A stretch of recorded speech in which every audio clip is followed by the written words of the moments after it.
Pará, 14 de junho de 1990. O calor sufocante da Amazônia se misturava ao barulho ensurdecedor das dragas e ao cheiro acre de diesel queimado. Na região de Serra Pelada, dezenas de homens cavavam a terra vermelha em busca do sonho dourado que prometia mudar suas vidas para sempre.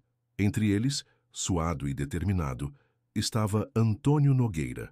Aos 41 anos, o maranhense carregava nas mãos calejadas a experiência de quase uma década nos garimpos. Tinha chegado do interior do Maranhão em 1982, deixando para trás a seca e a falta de oportunidades. Seus olhos pequenos, quase escondidos pelo chapéu de palha desbotado, brilhavam com a mesma esperança teimosa que movia milhares de homens até ali. Naquela manhã, enquanto tomava o café preto e amargo servido na cantina improvisada, Antônio dobrou cuidadosamente a carta que havia recebido de Helena, sua esposa. As palavras dela ecoavam em sua mente. Carlos precisa de sapatos novos para a escola. Você prometeu que voltaria antes do fim do ano. O filho adolescente estava crescendo rápido demais e Antônio sentia o peso de cada mês longe de casa. Hoje vai ser o dia, murmurou para si mesmo, guardando a carta no bolso da camisa xadrez já desbotada pelo sol. O poço número 47 era conhecido pelos garimpeiros mais experientes como Traiçoeiro Dio. Estreito demais para duas pessoas, exigia que o trabalhador descesse sozinho, amarrado apenas por uma corda velha e a própria coragem. A terra ali era diferente, mais escura, com veios dourados que pareciam se aprofundar infinitamente. Antônio havia passado os últimos 3 dias observando aquele buraco, calculando, planejando. Por volta das 2 da tarde, quando o sol castigava com mais força, ele se aproximou da borda do poço. A corda estava firme, testada pela manhã. Seus colegas, Manuel, Sebastião e o jovem Edilson, trabalhavam nos poços vizinhos, concentrados em suas próprias esperanças. Vou dar uma olhada lá embaixo, gritou para Manuel, que acenou sem tirar os olhos de seu próprio buraco. Antônio amarrou a corda na cintura, ajeitou a lanterna de querosene na cabeça e começou a descer. O cheiro de terra úmida e raízes apodrecidas crescia a cada metro. Aos poucos, a luz do dia foi ficando para trás, substituída pelo brilho fraco de sua lanterna. Lá em cima, o barulho dos outros garimpos continuava. O tempo passou. 1 hora, 2 horas. O sol começou a declinar no horizonte amazônico, tingindo o céu de laranja e vermelho. Quando Manuel finalmente percebeu o silêncio vindo do poço 47, já eram quase 5 da tarde. "Antônio!" gritou, aproximando-se da borda. "Antônio!" Apenas o eco de sua própria voz retornou das profundezas. A notícia do desaparecimento de Antônio Nogueira se espalhou pelo acampamento como fogo em capim seco. Em questão de horas, dezenas de garimpeiros se reuniram ao redor do poço 47, suas faces queimadas pelo sol carregando a mesma expressão de preocupação e medo. Manuel da Silva, companheiro de trabalho há 3 anos, foi quem coordenou os primeiros esforços de resgate. Homem de poucas palavras e mãos enormes, ele conhecia os perigos da mineração melhor que ninguém. "A corda está aqui em cima", disse, puxando a corda que havia sido cortada de forma irregular. "Mas cadê ele?" Sebastião Pereira, veterano dos garimpos desde os anos 70, balançou a cabeça ao examinar a corda. As fibras estavam desgastadas, algumas cortadas, outras simplesmente rompidas. "Essa corda não aguentou o peso", murmurou. "Terra maldita", engoliu mais um. Durante 3 dias consecutivos, os homens se revezaram nas tentativas de descida. Edilson, o mais jovem e ágil do grupo, conseguiu descer até 15 metros antes de encontrar um estreitamento no poço que tornava impossível continuar. A lanterna revelou apenas terra compactada e algumas pedras soltas. "Não tem nada lá embaixo", relatou, ofegante, quando foi puxado de volta. "A terra desmoronou. Se o Antônio tá lá, tá soterrado." A tragédia se intensificou no 4º dia. Chuvas torrenciais, típicas da época, transformaram a região em um lamaçal traiçoeiro. O poço 47 começou a ceder, suas paredes desmoronando lentamente. Por questão de segurança, as autoridades locais, representadas por um delegado sobrecarregado e 2 soldados, determinaram o fim das buscas, caso encerrado como acidente de trabalho, declarou o delegado José Augusto, anotando rapidamente em um caderno molhado. Não há mais nada que possamos fazer. Quando a notícia chegou até Helena, em São Luís do Maranhão, ela estava pendurando roupas no varal dos fundos de casa. O telegrama, entregue por um funcionário dos Correios que evitava olhar em seus olhos, trazia apenas 16 palavras. Antônio Nogueira desaparecido em acidente de trabalho. Poço desmoronado. Corpo não localizado. Condolências. Helena leu e releu a mensagem, suas mãos tremendo. Carlos, então com 17 anos, encontrou a mãe sentada no chão da cozinha, o telegrama amassado entre os dedos, lágrimas silenciosas escorrendo pelo rosto. Ele prometeu que voltaria, sussurrou ela. Prometeu que seria diferente desta vez. Os anos seguintes foram uma sucessão de esperanças falsas e decepções amargas. Helena vendeu os poucos bens que possuíam para custear 2 viagens ao Pará, onde percorreu hospitais, delegacias e acampamentos de garimpeiros, mostrando a foto desbotada de Antônio para qualquer pessoa que aceitasse olhar. Sempre recebia a mesma resposta: Senhora, o garimpo engole muita gente. Seu marido deve ter tentado a sorte em outro lugar. Carlos cresceu carregando a ausência do pai como uma ferida que nunca cicatrizava completamente. Tornou-se um homem responsável, cuidando da mãe e sustentando a casa com trabalhos diversos, mas nunca deixou de se perguntar o que realmente havia acontecido naquele dia de junho de 1990. Durante quase 2 décadas, o nome de Antônio Nogueira permaneceu apenas nas orações noturnas de Helena e nas lembranças cada vez mais difusas dos antigos companheiros de garimpo. A região de Serra Pelada mudou, as leis se tornaram mais rígidas e os poços artesanais foram gradualmente abandonados. O Poço 47 se transformou em apenas mais uma cicatriz na paisagem amazônica, coberto por vegetação rasteira e esquecido pelo tempo. Março de 2009. O Brasil vivia um momento de crescimento econômico e o interesse por mineração na Amazônia havia ressurgido com força total. Empresas de médio porte, agora equipadas com maquinário moderno e licenças ambientais, voltavam a explorar antigas áreas de garimpo em busca de oportunidades comerciais. A mineração Tapajós Limitada havia adquirido os direitos de exploração de uma vasta área que incluía os antigos poços de Serra Pelada. Roberto Cunha, engenheiro de Minas experiente, liderava a equipe responsável por mapear e avaliar a viabilidade de retomar a extração na região. Na manhã do dia 18 de março, uma terça-feira sem nuvens, Roberto caminhava pela área acompanhado de 2 operadores de máquinas pesadas, João Martins e Paulo Henrique. O GPS em suas mãos indicava coordenadas específicas, exatamente onde ficava o antigo Poço 47. Aqui era um dos pontos de maior atividade nos anos 90, explicou Roberto, consultando mapas antigos. Vamos reabrir e ver o que encontramos. A escavadeira hidráulica trabalhou durante 2 horas, removendo camadas de terra, galhos e vegetação que haviam se acumulado ao longo de quase 2 décadas. À medida que o buraco se aprofundava, o formato original do poço começou a aparecer, estreito, irregular, cavado à mão com ferramentas rudimentares. Por volta das 11 da manhã, João Martins, que operava a máquina, notou algo estranho no movimento da terra. «Roberto!» gritou, desligando o motor da escavadeira. «Tem alguma coisa aqui embaixo?» Os 3 homens se aproximaram da borda do buraco recém-aberto. A cerca de 8 metros de profundidade, parcialmente visível entre pedaços de madeira apodrecida e sedimentos compactados, algo metálico brilhava sob a luz do sol. Paulo Henrique, o mais experiente em resgates, foi o primeiro a descer usando equipamentos de segurança modernos. Seus gritos ecoaram do fundo do poço poucos minutos depois. «Jesus Cristo! Tem alguém aqui embaixo!»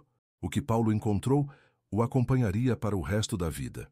Parcialmente mumificado pelas condições únicas do solo amazônico, ácido e com baixo teor de oxigênio, estavam os restos mortais de um homem. A roupa havia se deteriorado quase completamente, mas alguns objetos permaneceram intactos. Uma lanterna de querosene enferrujada, mas ainda reconhecível, uma bota de couro com a sola completamente separada e, mais impressionante, uma pequena sacola de couro contendo várias pepitas de ouro. Roberto desceu em seguida, trazendo uma câmera para documentar o achado.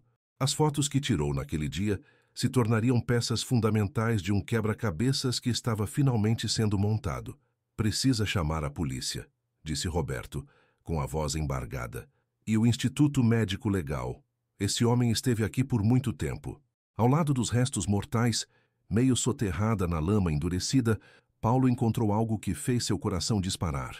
Uma carteira de couro ressecado, dentro da qual ainda era possível ler, em uma identidade danificada pelo tempo, o nome Antônio Nogueira e a data de nascimento, 15/03/1949.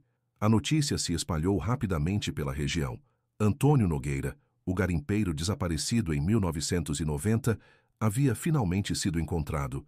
A identificação oficial dos restos mortais levou 2 semanas. Helênacio, agora com 67 anos e cabelos completamente brancos, fez a viagem mais difícil de sua vida até Belém, acompanhada por Carlos, que aos 36 anos havia se tornado um homem de negócios bem-sucedido em São Luís. No Instituto Médico Legal, o perito criminal Dr. Marcelo Tavares explicou os detalhes técnicos com a delicadeza necessária para quem estava diante de uma mãe e um filho que haviam esperado 19 anos por respostas. A causa da morte foi traumatismo craniano, seguido de asfixia, relatou o médico, consultando o laudo. As evidências indicam que houve um desmoronamento repentino do poço. Seu marido foi atingido por pedras e terra e ficou soterrado instantaneamente. Helena ouviu em silêncio, suas mãos entrelaçadas no colo. Carlos fez as perguntas que a mãe não conseguia formular. Ele sofreu muito? Perguntou, a voz quase um sussurro. Não, respondeu o doutor Marcelo com segurança. Pelas evidências, foi muito rápido. Mas a história completa só começou a se revelar quando Edilson Santos, agora com 47 anos e dono de um pequeno comércio em Marabá, soube da descoberta através de um programa de rádio local. Edilson procurou a família de Antônio e revelou detalhes que haviam permanecido guardados por quase 2 décadas.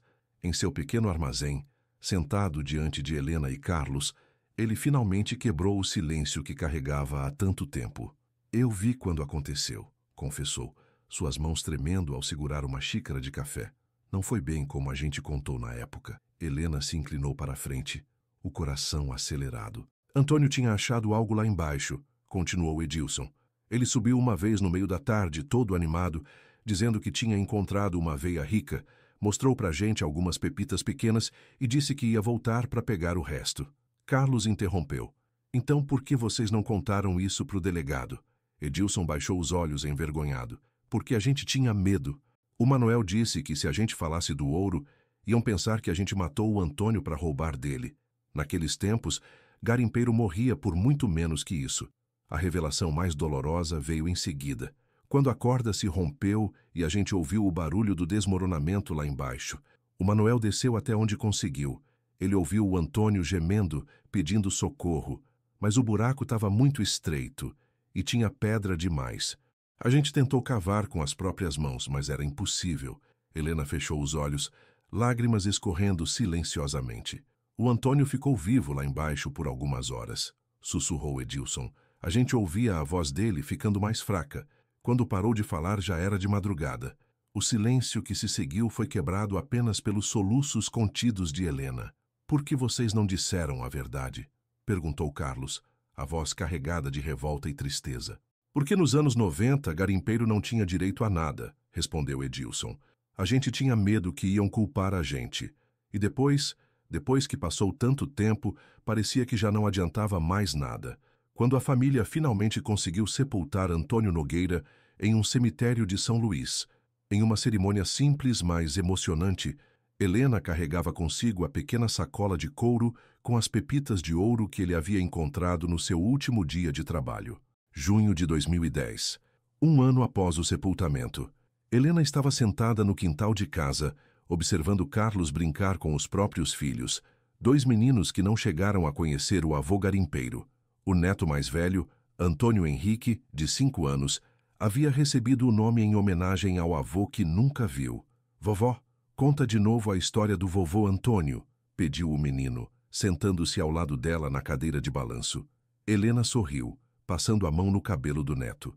Durante décadas, havia evitado falar sobre o marido desaparecido, como se o silêncio pudesse diminuir a dor. Mas desde que Antônio foi encontrado e sepultado, as palavras fluíam mais facilmente. Seu avô era um homem corajoso, começou ela. Ele saiu de casa para buscar uma vida melhor para a gente. Trabalhou muito, muito mesmo, cavando buracos na terra em busca de ouro. A história de Antônio Nogueira se tornou conhecida na região. Jornais locais publicaram reportagens sobre o caso, destacando não apenas o drama pessoal da família, mas também as condições precárias enfrentadas pelos garimpeiros na Amazônia dos anos 90. Edilson Santos, que após confessar a verdade se sentiu finalmente liberto do peso que carregava, tornou-se um defensor dos direitos dos trabalhadores de mineração. Participava de reuniões comunitárias contando sua experiência e alertando sobre a importância de medidas de segurança nos garimpos. A mineração Tapajós Létida criou um memorial no local onde ficava o Poço 47. Uma placa simples, mas significativa, foi instalada com os dizeres: em memória de Antônio Nogueira, 1949-1990, e todos os garimpeiros que perderam suas vidas em busca do sonho dourado. Roberto Cunha, o engenheiro que coordenou a escavação que revelou os restos mortais, mudou sua abordagem profissional após o caso. Passou a exigir protocolos rígidos de segurança em todos os projetos que supervisionava, sempre lembrando aos operários: a vida de um homem vale mais que todo o ouro do mundo. As pepitas encontradas com Antônio foram vendidas por Helena, e o dinheiro custou a educação dos netos. Em uma ironia que ela mesma reconhecia, o ouro pelo qual Antônio morreu acabou proporcionando às novas gerações da família exatamente aquilo que ele sempre quis: oportunidades melhores.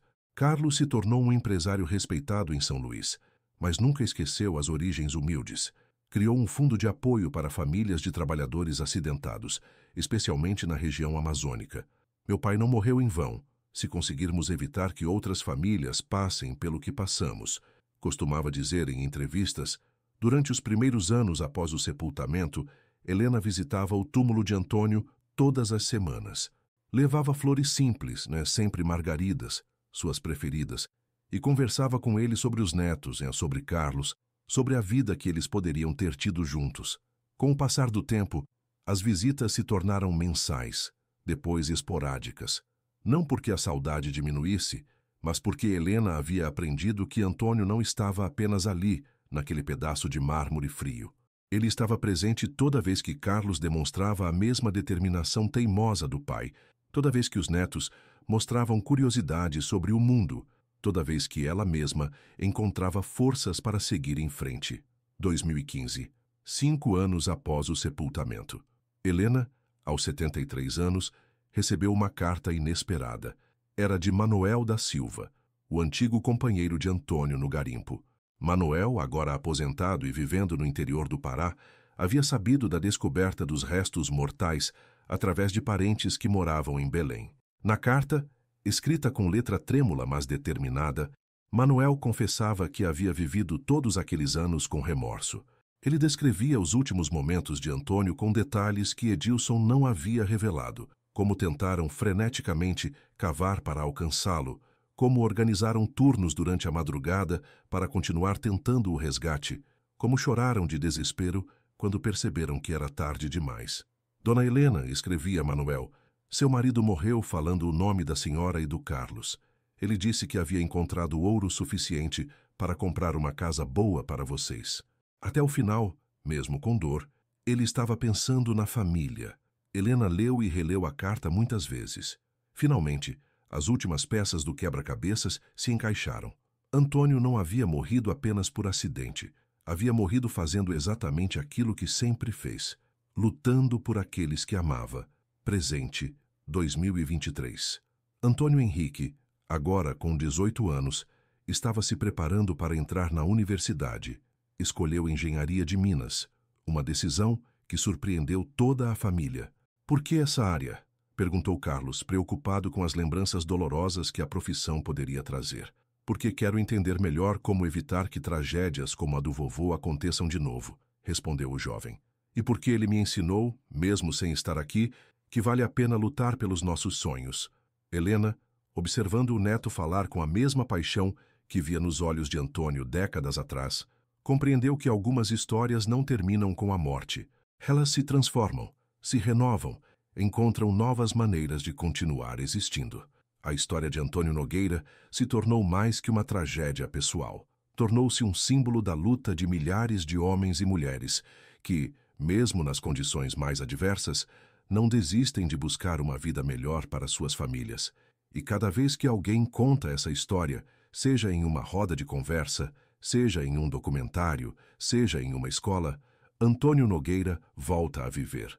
Não apenas como o garimpeiro que morreu soterrado em 1990, mas como o pai, marido e sonhador que ensinou que o verdadeiro ouro de uma vida não se mede em gramas ou quilates, mas na força do amor que deixamos para trás.